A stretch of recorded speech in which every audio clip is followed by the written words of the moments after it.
जलवायु आपातकाल एक राजनीतिक और वैज्ञानिक घोषणा है जिसमें सरकारें और संस्थाएं ये मानने लगी हैं कि अब जलवायु संकट बहुत ही तेजी से गहरा होता जा रहा है, जिससे मानवीय अस्तित्व ही खतरे में पड़ गया है।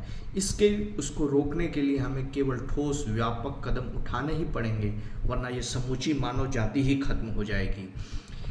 क्लाइमेट इमरजेंसी जिसको कहते हैं, जलवायु आपत्तिजनक काल, उस 2019 में ब्रिटेन की संसद ने पहली बार क्लाइमेट इमरजेंसी की घोषणा की थी और उसने ये तय किया था कि यदि सख्त से सख्त कदम न उठाए गए तो हमें भाई उसके भुगतान भी करने सकते हैं। आज हम देख रहे हैं कि सुनामी से लेकर क्लाउड बर्स्ट से लेकर और फॉरेस्ट फायर जैसी ऐसी घटनाएं हो रही हैं जो मानव के अस्तित्व के लिए खतरा पैदा करती हैं।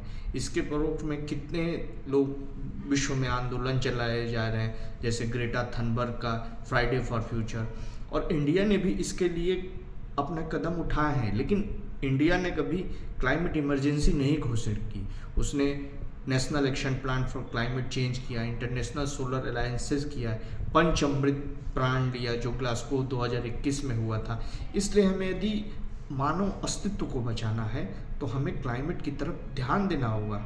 हालांकि इसको कोई मार्क्सिस्ट लोग भी जोड़ के देखते हैं, जिसे इको मार्क्सिज्म का नाम दिया जा रहा है, कि भाई किस प्रकार पूंजीवाद प्रकृति के संबंधों को बिगाड़ता है। हमारे हारमोनियस, जो हम प्रकृति के साथ हारमोनी के साथ एक डेवलप कर सकते हैं, उसको एक्सट्रीम कैपिटलिज्म कैसे डिस्ट्रॉय करता है। क्योंकि एक्सट्रीम जो कैपिटलिस्ट की मोटिव्स होती हैं वो केवल प्रॉफिट अर्न करना होता है, और जब भी आप केवल लाभ को देखते हैं तो प्रकृति का संतुलन बिगड़ जाता है।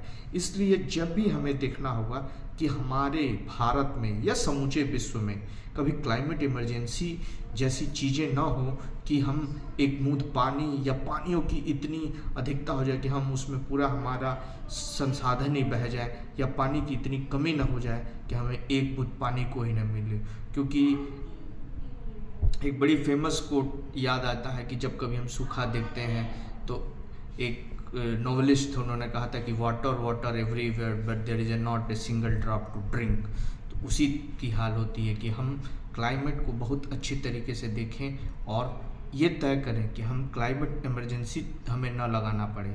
इसलिए जलवायु परिवर्तन के प्रति सचेत रहें और अपना उत्तरदायित्व का निर्वहन सरकारें करें और नागरिक करें, और सभी लोग एक मिनिमलिस्टिक कंजम्पशन के ऊपर में अपना ध्यान दें।